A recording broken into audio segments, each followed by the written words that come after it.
The specter of ISIS still hangs heavy over Iraq. Though driven from their strongholds in 2019, the group remains a potent force. Sleeper cells operate within Iraq's borders, carrying out bombings and assassinations. Their goal is to sow chaos and undermine the government. The recent fall of the Assad regime in neighboring Syria has added a dangerous layer of complexity. The power vacuum could provide fertile ground for ISIS to regroup and rebuild. The death of Abu Khadija in March 2025 was a major victory for Iraq and its allies. As the head of ISIS's decision-making body, he controlled the group's global operations. His death disrupts the group's command structure and deals a blow to their planning capabilities. But the fight is far from over. ISIS thrives on instability. The situation in Syria, coupled with internal divisions within Iraq, presents a significant challenge. The planned withdrawal of U.S. troops has become a point of contention. Agreed upon in 2024, the withdrawal was set to be completed by the end of 2026. However, the resurgence of ISIS and the chaos in Syria have prompted Iraq to reconsider. Postponing the withdrawal would provide continued support in the fight against terrorism. The Iraqi government faces a difficult choice. The presence of U.S. troops is controversial, and some factions demand their immediate departure. Iranian-backed militias have threatened to resume attacks if the U.S. does not adhere to the original withdrawal timeline. Balancing these pressures while ensuring the country's security is a delicate act. The threat of ISIS is far from over, and Iraq must navigate a complex web of internal and external challenges as it seeks to secure a lasting peace. The U.S. troop withdrawal is not just a military issue, it's a geopolitical chess match. Iran, a powerful neighbor, seeks to expand its influence in Iraq. Iranian-backed militias, armed and trained by Tehran, hold significant sway within the country. They operate with a degree of autonomy, often challenging the Iraqi government's authority. These militias view the U.S. presence as a threat to their interests. Their threats to target American forces complicate an already volatile situation. The Iraqi government is caught in the middle, trying to assert its sovereignty while balancing the interests of both the U.S. and Iran. Adding to the complexity is the ongoing conflict in Yemen.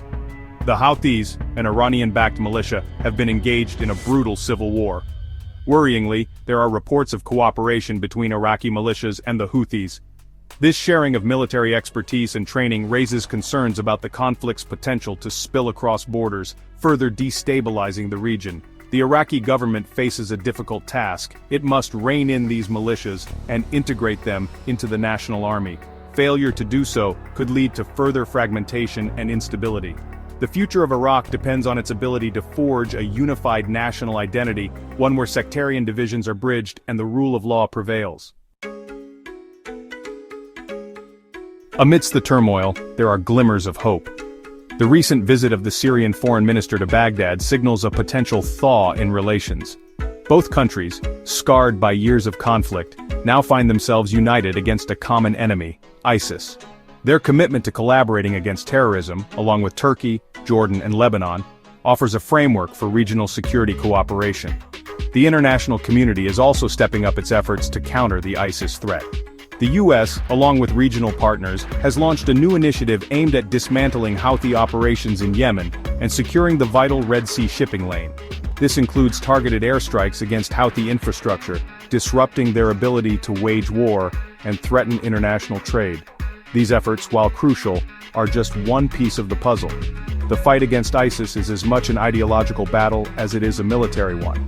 The international community must work together to counter the extremist narrative that fuels this group's recruitment efforts. This includes supporting educational programs that promote tolerance and understanding while addressing the root causes of extremism, such as poverty and lack of opportunity. The road ahead for Iraq is long and arduous, but the country is no stranger to hardship. The resilience of the Iraqi people, coupled with sustained international support, offers hope for a brighter future. By working together, Iraq and its allies can build a more secure and prosperous region for all. Beyond the immediate security concerns, Iraq faces the daunting task of rebuilding its shattered infrastructure and healing the wounds of war. The scars of ISIS occupation run deep, particularly in cities like Mosul. Once a vibrant cultural center, Mosul was left in ruins after years of brutal fighting. But amidst the rubble, there are signs of renewal. Reconstruction efforts are underway, focusing on restoring essential services and rebuilding damaged landmarks. The iconic Al-Nuri Mosque, from where ISIS leader Abu Bakr al-Baghdadi declared his so-called caliphate, is slowly being brought back to life. This restoration is not just about bricks and mortar, it's about reclaiming the city's soul. The road to recovery will be long and challenging, requiring sustained commitment from both the Iraqi government and the international community. Investment in infrastructure, education, and economic development is crucial to creating opportunities for the Iraqi people and preventing the re-emergence of extremist groups like ISIS. The story of Iraq is one of resilience, determination, and the enduring human spirit. Despite the immense challenges, there is hope. The Iraqi people, with the support of the international community, have an opportunity to build a brighter future free from the scourge of terrorism and defined by peace, progress, and prosperity.